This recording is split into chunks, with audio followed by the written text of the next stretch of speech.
নমস্কার বন্ধুরা, আশা করি তোমরা সবাই ভালো আছো, আমিও ভালো আছি। তো আজকে একটা নতুন রেসিপি নিয়ে চলে এসেছি।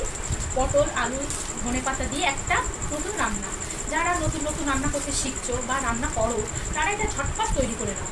দেখো কী কী লাগছে এবং কীভাবে বানাচ্ছি, খুব সুন্দরভাবে পরিবেশন করছি এবং সবাইকে খাইয়ে দেখো পরিবারকে খুব ভালো বলবে। কড়াইটি গরম করার পরে 2 চামচ রিফাইন অয়েল দিলাম। তেলটা ভালো করে গরম করে নিয়েছি। পটল খোসা মধ্যে কেটে নিয়েছি, একটু খোসা রেখে কেটে নিয়েছি, ভেজে নেব।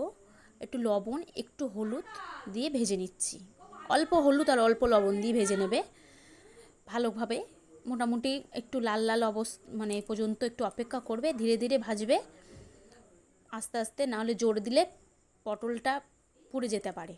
এবার দেখো ভাজা হয়ে গেছে আমার, তুলে নিচ্ছি।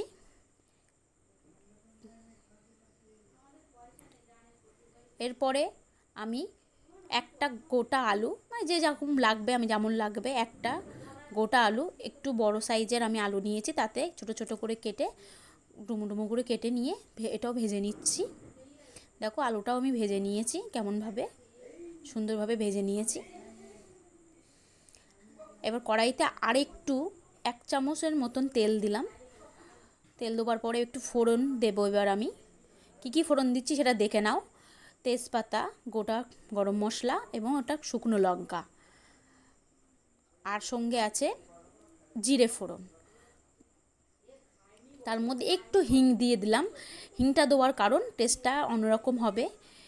করে দেখতে পারো কেমন সুন্দর হয়, দেখবে খুব সুন্দর লাগবে খেতে হিংটা দিলে।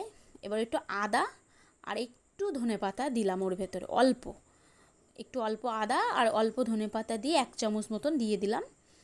আর টমেটো বাটা দিলাম, একটা বড় সাইজের টমেটো পেস্ট করে সেটা দিয়ে দিলাম। এবার টমেটোর আদার কাঁচা গন্ধটা যাওয়া পর্যন্ত অপেক্ষা করছি। দেখো একটু নাড়াচাড়া করে নিলাম, আস্তে আস্তে কাঁচা গন্ধটা চলে যাবে। এবার কিছু গুঁড়ো লঙ্কা অ্যাড করছি। গুঁড়ো লঙ্কার মধ্যে আছে লঙ্কার গুঁড়ো, হলুদ গুঁড়ো, জিরে গুঁড়ো, ধনে গুঁড়ো, পরিমাণ মতো লবণ, স্বাদ মতন চিনি দেবে, দিয়ে একটু জল দেবে, দিয়ে নাড়াচাড়া করে নেবে।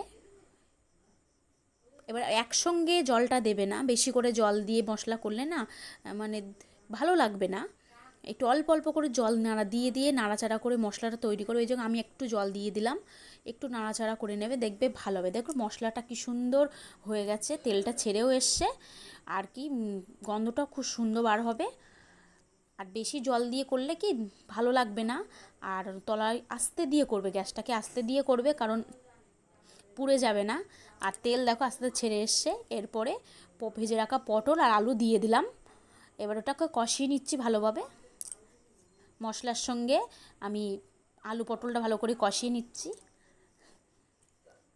একটু সময় রেখে রেখে কষিয়ে নেওয়ার পরে যেন তার থেকে পটল আলুর থেকে তেলটা ছেড়ে আসে। দেখো পাশ থেকে তেলটা সেরে এসছে আস্তে আস্তে, তোমরা দেখলেই বুঝতে পারবে। পটল এর মধ্যে উষ্ণ গরম জল দেবে, হালকা উষ্ণ গরম জল দিয়ে দেবে, যেন ভালো লাগবে, দিলে সেদ্ধটা ভালো হবে, কালারটাও ভালো আসবে। এবার আমি ঢাকা দিয়ে দেবো 10-15 মিনিটের মতো, আস্তে দিয়ে খুব সুন্দর করে। এর মধ্যে আমি অ্যাড করছি একটু ঘি, আমার সিদ্ধ হয়ে গেছে পটল আলু, এর মধ্যে অ্যাড করছি ঘি, আর একটু অ্যাড করব গরম মশলা দিয়ে ভালো করে নাড়াচাড়া করে নিচ্ছি।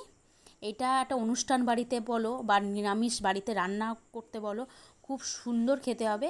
বাড়িতে ট্রাই করে দেখতে পারো, খুব ঝটপট হয়ে গেল। দেখো আমার পরিবেশন করে দিচ্ছি, কত সুন্দর হয়েছে। তাও তোমরা লাইক কমেন্ট শেয়ার করো।